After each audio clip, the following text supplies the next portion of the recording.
Confidence आपको feel होए, बहुत ज़्यादा यूं हो कि भाई मैं चल रहा हूँ सड़क के ऊपर, बाकी सब हट जाओ। पोलो वाली बात तो बिल्कुल नहीं है दूर दूर तक, ठीक है। मेरे को ये मत बोलना पोलो को मैं क्यों कंपेयर कर रहा हूँ। कंपैरिजन की गाड़ियाँ थी उस टाइम, ये जो हैचबैक थी, प्रीमियम हैचबैक आती थी, ये कंपैरिजन की गाड़ियाँ थी।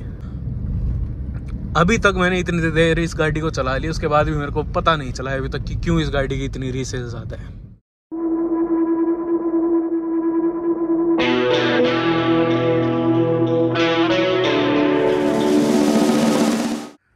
नमस्कार जी, मैं शुभम सांगवान, स्वागत है सबका मेरे चैनल पर। आज एक ऐसी लेजेंडरी गाड़ी के साथ मैं खड़ा हुआ हूँ जिसने ना इस गाड़ी की सेल्स को उस आसमान पे पहुंचा दिया था, 7वां 8वां आसमान समझ लो।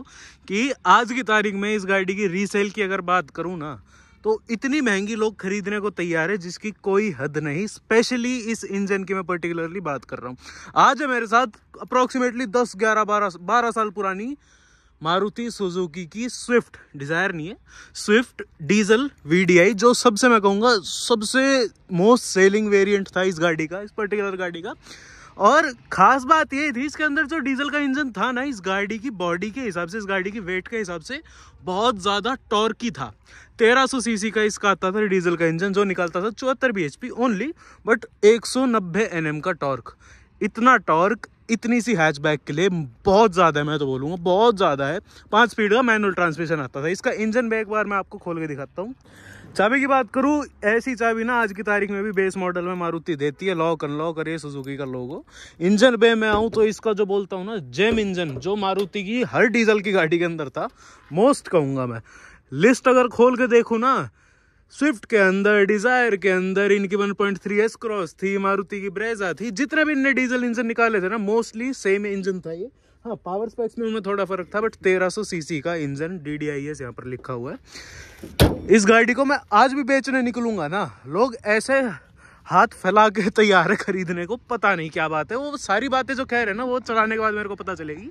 अब ये जो लुक था ना, 2011 के अराउंड, ये वाला लुक जो लॉन्च हुआ था, मैं कहूँगा मोस्ट सेलिंग वेरिएंट था टिल डेट। जो है ना, सबसे ज़्यादा वर्थ वाला लुक मैं यही मानूंगा स्विफ्ट का। तो बात कर रहा था मैं इसके फेस की, सबसे ज़्यादा मोस्ट सेलिंग फेस, सबसे ज़्यादा मैं कहूँगा मारुति स्विफ्ट की जो इज्जत थी, मारुति स्विफ्ट जो नाम बनाया था ना, इस वेरिएंट ने था। आज भी अगर कोई बोलेगा ना स्विफ्ट, सबसे पहले ना आंखों के सामने ये वाला वेरिएंट जो है सबके आता है। अब लुक की मैं बात करूँ, हैचबैक गाड़ी है, कॉम्पैक्ट गाड़ी है, बट चलने में ना बहुत तगड़ा सा ही मामला था। इसका पीछे की लाइट मैं आपको यहाँ पे दिखा देता हूँ।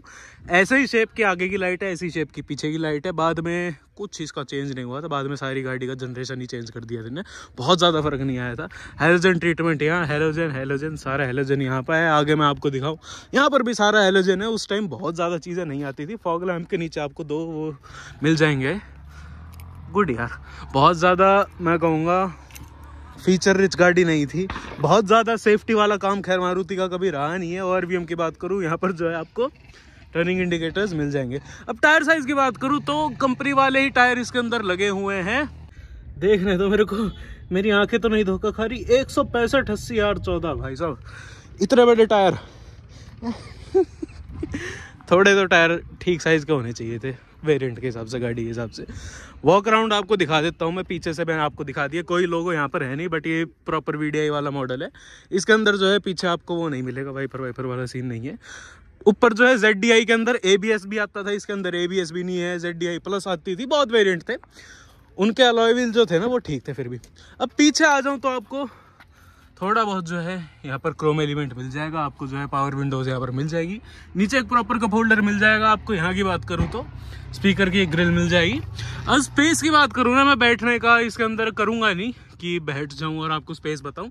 देख के आपको पता चल रही होगी, स्पेशियस गाड़ी नहीं थी उस टाइम की। मैं पोलो की बात करूँ, एलीट i20 थी, उसकी बात करूँ, इसकी बात करूँ, पीछे वाले बंदों के लिए नहीं थी। ये सारी गाड़ियाँ ना एक हिसाब से थी कि ड्राइवर एंथुसियाज्म के हिसाब से गाड़ियाँ कैसी है। बाकी सीट ओवरऑल कंफर्टेबल थी। देखो कुछ नहीं है, अच्छी खासी यहाँ से ये दिखा देता हूँ आपको, ठीक है।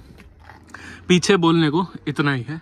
ऊपर आप रूफ देख सकते हो, एक आपको जो है लाइटिंग यहाँ मिल जाएगी। बस आगे चलते हैं उधर, वहाँ बैठ के दिखाते हैं आपको एक बार। अब ड्राइवर वाली साइड आऊँ तो आपको चारों जो है पावर विंडोज मिल जाएंगी। ऑटो वाला सिस्टम जो है आपको सिर्फ ड्राइवर का मिल जाएगा, सारे दरवाजे लॉक अनलॉक का यहाँ। चाइल्ड लॉक आपको विंडो के लिए यहाँ मिल जाएगा। ORVM एडजस्ट करने के लिए आपको यहाँ मिल जाएगा। अलार्म का ये रहा भाई, सब दबाओ तो अलग चीज़ है। ये आपको जो है फ्रंट फॉग लैंप के लिए मिल जाता है, आपको जो है आगे की हेडलाइट्स एडजस्ट करने उनके लिए मिल जाएगा। पुरानी गाड़ियों का मेन मामला यही था, फ्यूल कैप और जो है अपना डिग्गी खोलने के लिए आप यहाँ से खोल सकते हो। डिग्गी एक बार आपको खोल के दिखाता हूँ, स्पेस वेस चेक करवा देता हूँ। स्पेस ठीक है, यहाँ पर जो है सामान आप बहुत ज़्यादा स्पेस तो है नहीं। हाँ, इसका जो पेट्रोल वाला वेरिएंट था उसके अंदर लोग सोचते हैं कि सीएनजी लगवा लेते थे, उसके बाद जो है आपको स्पेस नाम की चीज़ नहीं मिलती थी। पीछे तो स्पेस नहीं है, देखो डिग्गी वाली स्पेस अगर मैं पोलो या i20 से कंपेयर करूँ उनमें कहीं ना कहीं ज़्यादा है। इस पार्सल ट्रे से ही आपको पता चल जाएगा, इतनी चौड़ाई है मेरे हाथ जितनी। चलो जी बंद कर देते हैं इसको। अब जो है ड्राइवर वाली साइड में आगे बैठ गया हूँ। अब ये जो इंटीरियर था ना, ये एक्चुअल में मैं ठीक मानूंगा, इसकी क्वालिटी भी बढ़िया थी। यहाँ पर जो है आपको ये फीचर भी मिल जाता था, ये मेरे को बहुत बढ़िया चीज़ लगती थी। ये महंगी महंगी गाड़ियों वाला सीन था इसके अंदर। अब यहाँ हूँ, आपको जो है यहाँ पर म्यूजिक सिस्टम आफ्टर मार्केट इसके अंदर लगा हुआ है, लगवा सकते हो आप। ये जो है उस टाइम कंपनी ऑप्शन दिए करती। हाँ, तो कंपनी ऑप्शन देती थी ना, वैसे एक्सेसरी का पार्ट है ये, यूँ नहीं कि कंपनी मैन्युफैक्चर लगा के दे रहा है, वो वाला सीन नहीं है। अब यहाँ आ जाए तो आपको जो है एसी एडजस्ट करने का बिल्कुल सोबर, ठीक है। यहाँ से ऐसे ऑन कर लो, ऑफ कर लो, जो करना है। यहाँ से आप अपना टेम्परेचर एडजस्ट कर सकते हो, यहाँ से मोड एडजस्ट कर सकते हो, एसी ऑन करना आप यहाँ से कर सकते हो। अब आरपीएम की मार्किंग आपको दिखाऊं, 6000 तक आपको दिख रही होगी। डीजल इंजन, बहुत तगड़ा रॉकेट इस इंजन को माना जाता था। हालांकि चला के मैं कभी इस इंजन को बहुत ज़्यादा एक्सपीरियंस कर नहीं पाया मैं।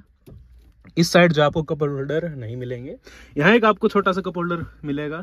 यहाँ की बात करें 12 वोल्ट का चार्जिंग सॉकेट आपको यहाँ मिलेगा, 5 स्पीड का मैनुअल गियर बॉक्स। ये एसी के वेंट आपको यहाँ दिख जाएंगे, यहाँ से बिल्कुल ही शट कर सकते हो, यहाँ से आप खोल सकते हो। इधर से लेफ्ट राइट आपको एडजस्ट करना हो तो कर सकते हो, ये भी ठीक है। अब सेम इंटीरियर जो है स्विफ्ट डिजायर के अंदर आता था, बस वो थोड़ा डुअल टोन के अंदर आता था। बहुत ज़्यादा बात करने को नहीं है। क्लच दबाया, ब्रेक पे पैर रखा।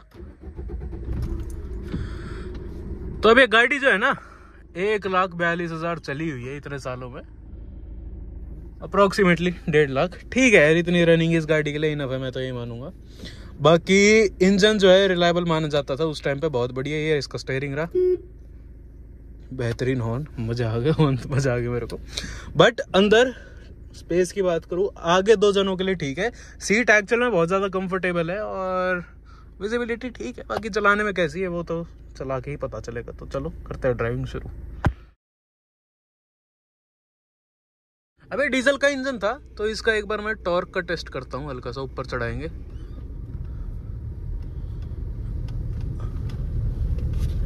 देखो डीजल का तो बहुत वो है बेनिफिट।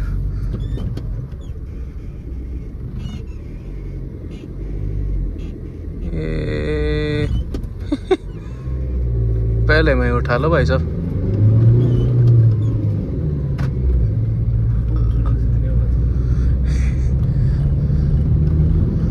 हाँ, 2000 आरपीएम के बाद तो एक बार थोड़ी सी बोलती है कि हाँ मैं भाग सकती हूँ।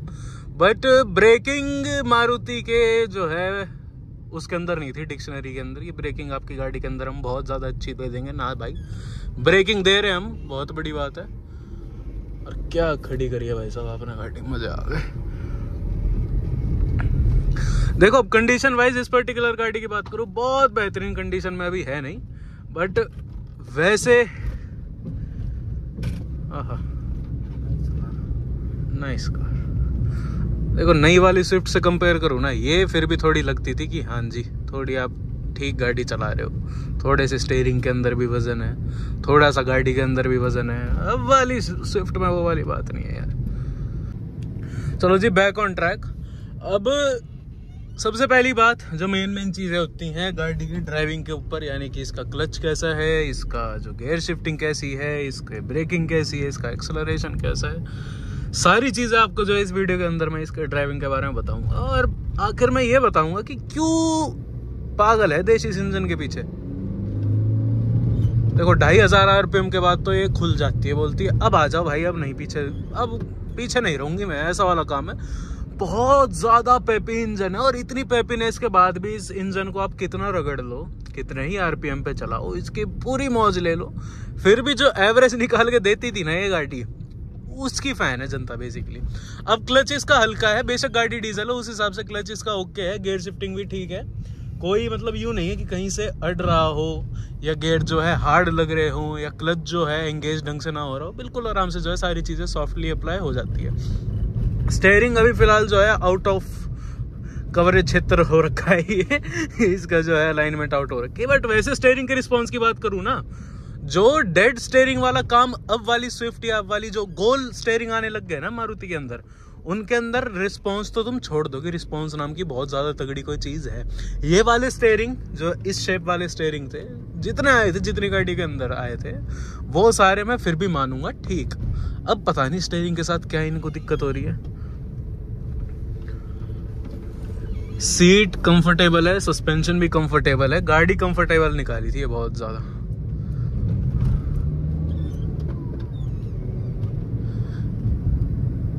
डीजल है, डीजल क्लटर है, बट अंदर जो है ना आपको बहुत ज़्यादा वो आवाज़ नहीं आने वाली कि कोई आपके दरवाजे बज रहे हों, प्लास्टिक के अंदर कोई बजने वाली चीज़ हो। क्वालिटी पहले गाड़ियों की यार बहुत ज़्यादा ठीक थी। 2014 से पहले जो गाड़ियाँ लॉन्च हुई थी ना, हर कंपनी की बात कर रहा हूँ मैं, each and every company, India की पर्टिकुलरली बात कर रहा हूँ मैं। 2014 से पहले जो गाड़ियाँ लॉन्च हो चुकी थी ना, उनकी क्वालिटी और आज की गाड़ी की क्वालिटी के अंदर ज़मीन आसमान का फ़र्क है। अब वाली स्विफ्ट से मैं इसका सीधा सीधा कंपैरिजन करूंगा, क्योंकि हाल फिलहाल में कुछ दिन पहले मैंने वो गाड़ी चला के देखी थी।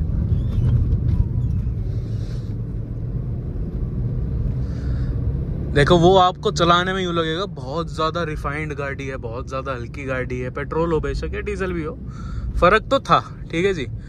बट बोलते हैं ना कि चलाने में मज़े, एक्चुअल मज़े कौन सी गाड़ी लाती थी, तो ये वाली लाती थी। इंजन आइडल है, ठीक है, बिल्कुल गाड़ी स्टार्ट है, बिल्कुल खड़ी हुई है। वाइब्रेशन बहुत ज़्यादा नहीं है डीजल के हिसाब से, ठीक है, बट इंजन की नॉइज़ आपको अंदर तक फील होती है। 2500 RPM पे एकदम से किक बैक जो है ये इंजन देता है, तब तक जो है आवाज़ कुछ ज़्यादा ही बढ़ चुकी होती है। तीसरे गियर पे है गाड़ी अभी, इन गियर एक्सेलरेशन, ठीक है।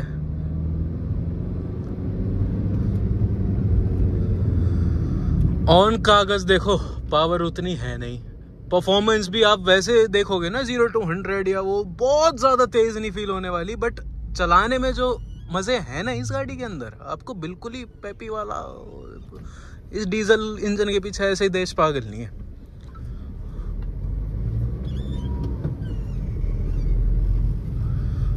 टर्बो का स्पूल अच्छा खासा आपको सुनाई देगा, गियर बदलोगे तब सुनाई देगा। ग्राउंड क्लियरेंस की कोई इशू नहीं है, अभी गाड़ी के अंदर 3 जने बैठे हुए हैं, फिर भी जो है मैं सीधी ब्रेक करके ऊपर से उतार रहा हूँ, कोई दिक्कत है नहीं। देखो फायदा इस चीज़ का ये है, पर्टिकुलरली मारुति की अगर मैं बात करूँ, इसके पार्ट मिलने ना बहुत ज़्यादा आसान है और बहुत ज़्यादा महंगे भी नहीं है, ठीक है। मेंटेन आप करना चाहो गाड़ी को, आप अच्छे से करवा सकते हो। कंफर्टेबल सस्पेंशन है, इसकी सीट जो है ना मेरे को बहुत बढ़िया लगी। मतलब आप इस गाड़ी को कहीं लंबा लेके जाओगे ना, इसकी सीट आपको थकाने नहीं वाली, चाहे आगे की बात करूँ चाहे पीछे की बात करूँ। वहीं पर अगर पोलो की बात करूँ, उसकी सीट फिर भी मेरे को थोड़ी सी पतली फील होती है। अब हो सकता है सीट कवर का फर्क हो। बिल्कुल आइडल से दूसरे गियर पे आप उठाओ तो भी उठ जाती है।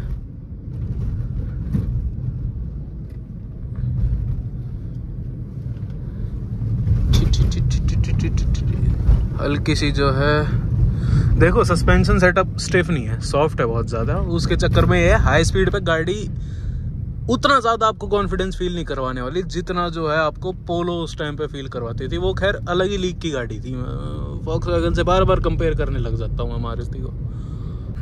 देखो टॉर्की इंजन है, बट उसके बावजूद ना आपको गियर डाउन करना ही पड़ेगा, आप पहाड़ों पे भी हो। यहाँ पर अगर मैं अपनी पोलो को भी चलाता हूँ ना, बेशक पेट्रोल है वो, इससे ज़्यादा टॉर्क फील होता है उस गाड़ी के अंदर। ये आवाज़ तो इतनी कर देती है, बताओ है बाजू में।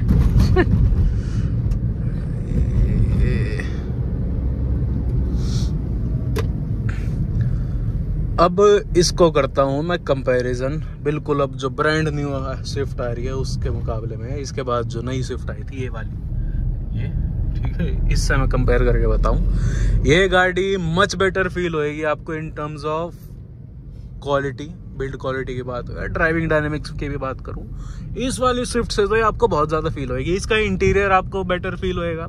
अब वो देखो अपना अपना वो है, तीसरे गियर पे मोड़ दी मैंने आराम से, कोई दिक्कत नहीं। ब्रेकिंग अभी इस गाड़ी के पर्टिकुलरली वीक है, बट इस गाड़ी के ब्रेकिंग भी ठीक थे। हाँ, ABS नाम की चीज नहीं थी। आपको जो ऊपर वाला मॉडल था VDI में ऑप्शन आता था, ZDI में भी ऑप्शन आता था इसका ABS का, तो वो ले लो तो ठीक है इन गाड़ियों के लिए। बाकी ये जो मारुति थी ना, इस टाइम वाली मारुति, इनको मैं मानता हूँ ठीक।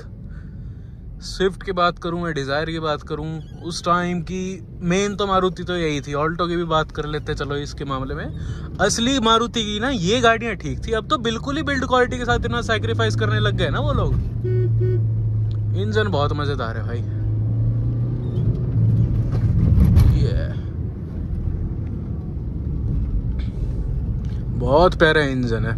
हाँ, एक चीज है, मेरी हाइट लंबी है, ठीक है, ठीक ठाक हाइट है मेरी। उसके बावजूद ना मेरे पैर यहाँ पर इतने ज्यादा अड़ नहीं रहे, ठीक है। आप यहाँ पर अगर पैर अपना रेस्ट कर रहे हो ना, तो आपको दिक्कत नहीं होने वाली है रेस्ट करने पे। यहाँ भी आपके पैर नहीं अड़ रहे हैं। गियर करा डाउन, नीचे जो है ना फुटवेल के अंदर आपको जगह ठीक मिलती है, पेडल इतने आसपास नहीं है।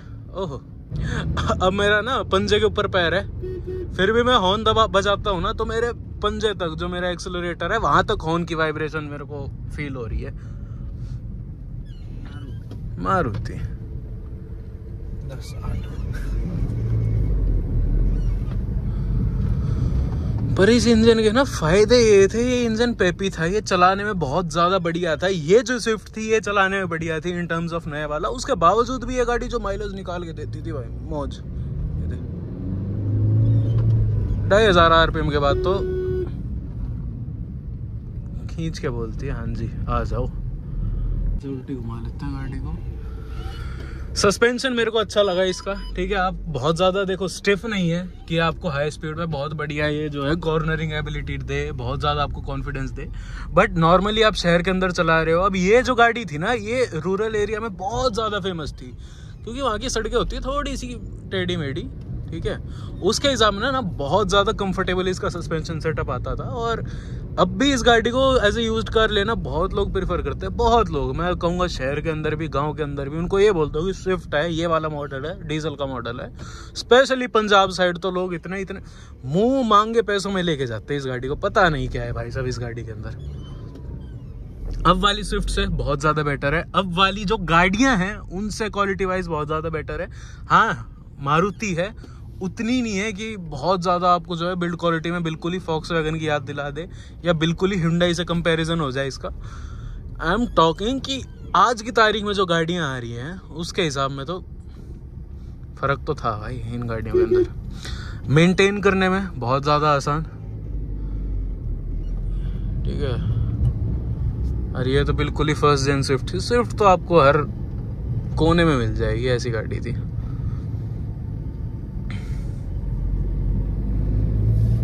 ओवरटेक 2000 से नीचे तो बिल्कुल यूं कि भाई साहब रुको, थोड़ा सब्र करो, उसके बाद बोलती हाँ आ जाओ।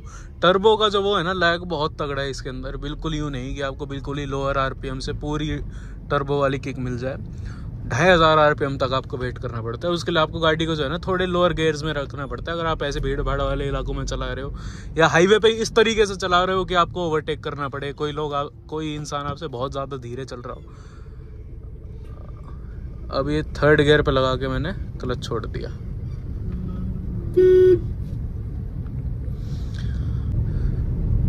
हल्के से झटके लिया गाड़ी ने थर्ड गियर पे, ठीक है। कॉर्नरिंग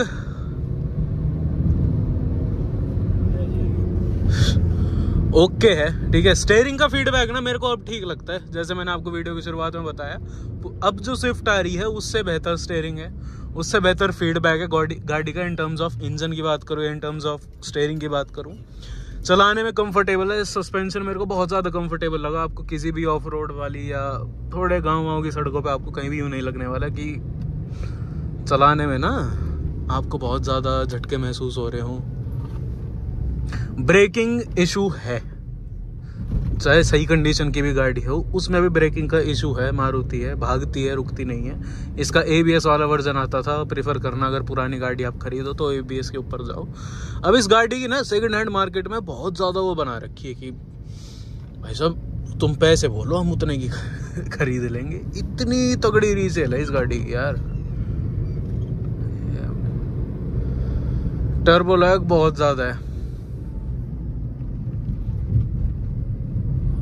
और कॉर्नर पे भी उतना ज़्यादा जो है आपको वो नहीं फील करवाने वाले कि बहुत ज़्यादा जो है कॉन्फिडेंस आपको फील होए, बहुत ज़्यादा यूं हो कि भाई मैं चल रहा हूँ सड़क के ऊपर, बाकी सब हट जाओ। पोलो वाली बात तो बिल्कुल नहीं है दूर दूर तक, ठीक है। मेरे को ये मत बोलना पोलो को मैं क्यों कंपेयर कर रहा हूँ। कंपैरिजन की गाड़ियाँ थी उस टाइम, ये जो हैचबैक थी, प्रीमियम हैचबैक आती थी, ये कंपैरिजन की गाड़ियाँ थी। अब कंपेयर करूँ इस गाड़ी को मैं i20 से, ठीक है। उस टाइम तो खैर पुरानी वाली i20 आती थी, बट जिस टाइम ये स्विफ्ट आती थी उस टाइम एलीट i20 आ चुकी थी। उसके हिसाब से अगर मैं बात करूँ ना, भाई सब सड़क के बीच में खड़े होके फोटो, 26 जनवरी तगड़ा ही मना रहे हैं। तो उस वाले i20 के टर्म से मैं बात करूं, चाहे डीजल की भी बात करूं, वो आता था 1400 सीसी का CRDI 1400 सीसी में, जिसका पावर की बात करूं बहुत बढ़िया थी। वो गाड़ी चलाने में एनी टाइम स्विफ्ट से बेटर है। अगर मैं कंफर्ट की भी बात करूं, मैं इंटीरियर की भी बात करूं, एलीट i20 की बात कर रहा हूं, वो भी डीजल में आपको मिल जाएगी और इससे सस्ती मिलती है। उस डीजल i20 की बात करूं तो वो मेरे को स्विफ्ट से बेटर फील होती है। बट इस गाड़ी का ना मेरे को सिर्फ एक कंपेयर वो लग रहा है कि सिर्फ एक कॉम्पिटिटर अब जो स्विफ्ट आ रही है वो, उस हिसाब में बहुत बेहतरीन गाड़ी। इंजन बहुत ज़्यादा पेपी, बार बार बता रहा हूँ, इतने पेपीनेस के बाद भी बहुत ज़्यादा आपको जो है माइलेज निकाल के देगी। अब आ जाते हैं इसके सेकेंड हैंड मार्केट में कि लेनी चाहिए या नहीं लेनी चाहिए। देखो इच्छा आपकी है, ठीक है। कुछ लोगों के अंदर बैठ जाता है, मिथ हो जाता है कि स्विफ्ट जो है या मारुति जो है मेंटेन करने में बहुत आसान है, पार्ट हर जगह मिल जाते हैं। जी बिल्कुल मिल जाते हैं, अनडाउटेडली मिल जाते हैं। हो सकता है थोड़ा खर्चा भी ये गाड़ी कम मांगे, ठीक है जी। बट अगर आप हो ना कि बिल्कुल ही ड्राइविंग इंथुजियास्ट हो, उस हिसाब से तो ये गाड़ी आपके लिए नहीं है। आप ड्राइविंग इंथुजियास्ट हो, डीजल की जो है पोलो भी आती थी, पोलो GT TDI भी आती थी, वो तो फिर यूं है कि आपको ढूंढनी पड़ेगी। डीजल पोलो भी आती थी, 1200 में आती थी, 1500 में आती थी। वो जो थी ना वो इससे भी ज़्यादा पावरफुल थी, इससे भी कम आपको दाम में मिल जाएगी। एंथुजियाज्म लेवल से देखना है आपको, ड्राइविंग फील से देखना है तो पोलो के ऊपर जाना, इसके ऊपर मत जाना। उससे आपको फ़र्क नहीं पड़ता। आपको फ़र्क पड़ता है जी फैमिली के लिए मेरे को गाड़ी चाहिए, पहली गाड़ी चाहिए, दिल्ली से बाहर रहता हूँ, डीजल की गाड़ी चाहिए जो मेरे को माइलेज भी अच्छी थे, फिर आप ले सकते हो। बट मैं कहूँगा एक बार जो है ना i20 एलीट i20 डीजल वाली चला के देखना, हो सकता है आपकी राय बदल जाए इस गाड़ी के बारे में। अभी तक मैंने इतनी देर इस गाड़ी को चला ली, उसके बाद भी मेरे को पता नहीं चला है अभी तक कि क्यों इस गाड़ी की इतनी रीसेल्स आता है, पता नहीं मेरे को। बाकी कमेंट सेक्शन में बहुत ज़्यादा स्विफ्ट के फैंस बैठे होंगे, वो ही मेरे को बता सकते हैं कि आप लोगों का अभी तक एक्सपीरियंस रहा कैसा है इस गाड़ी के साथ। इस गाड़ी को मैं सिर्फ एक गाड़ी से भी कंपेयर कर रहा हूँ जो अब वाली स्विफ्ट है, उसके कंपैरिजन में चलाने में ये गाड़ी है मच बेटर, ठीक है। हर चीज़ के मामले में, कंफर्ट के मामले में बात करूँ, मेरे को जो है विजिबिलिटी भी इसके अंदर ठीक मिल रही है। अंदर की क्वालिटी की बात करूँ, बाहर की क्वालिटी की बात करूँ, इंजन की बात करूँ, सीट्स की बात करूँ, सस्पेंशन सेटअप की बात करूँ या गेयर शिफ्टिंग की भी बात करूँ, हर चीज़ में ये वाली स्विफ्ट कहीं ना कहीं बेटर है। बट अगर इसको कंपेयर करूँ इसके असली कंपटीटर से, पोलो की बात करूँ, i20 की बात करूँ, तो नहीं है। देखो उस लेवल तक का मामला नहीं है। बट अब एक बार किसी चीज़ की इज्जत बन जाती है, मार्केट बन जाती है, फिर तो अब वो कैसी हो पसंद तो आती है हर इंसान को। बाकी आपकी क्या राय है इस स्विफ्ट के ऊपर मेरे को ज़रूर बताना। मैंने आपको बता दी है कि गाड़ी चलाने में कैसी है, कौन सी गाड़ी आपको प्रेफर करनी चाहिए, नई पुरानी, बाकी आपकी इच्छा है। देखो लुक्स में गाड़ी अच्छी थी, नो डाउट। तो यही थी आज की वीडियो, आशा करता हूँ आपको अच्छी लगी। ऐसी वीडियोज़ आपके लिए लाता रहूँगा, तब तक के लिए आपको पता है क्या करना है। चैनल पर नए हो तो सब्सक्राइब करे बिना मत जाना, और आप में से कोई भी अपनी गाड़ी का रिव्यू करवाना चाहे, नई पुरानी कैसी भी हो, मेरे को ज़रूर कांटेक्ट कर सकते हैं। बाकी आपका क्या एक्सपीरियंस है अगर आप इस स्विफ्ट को ऑन करते हो, स्पेशली डीजल वाले वेरिएंट को, माइलेज क्या कुछ ये गाड़ी अपनी जो है ऑन वो निकाल के देती है रियल लाइफ सिचुएशंस में, एक बार बताना, मेरे को डाउट है इस चीज़ के बारे में। मिलते हैं अगली वीडियो में, तब तक के लिए धन्यवाद।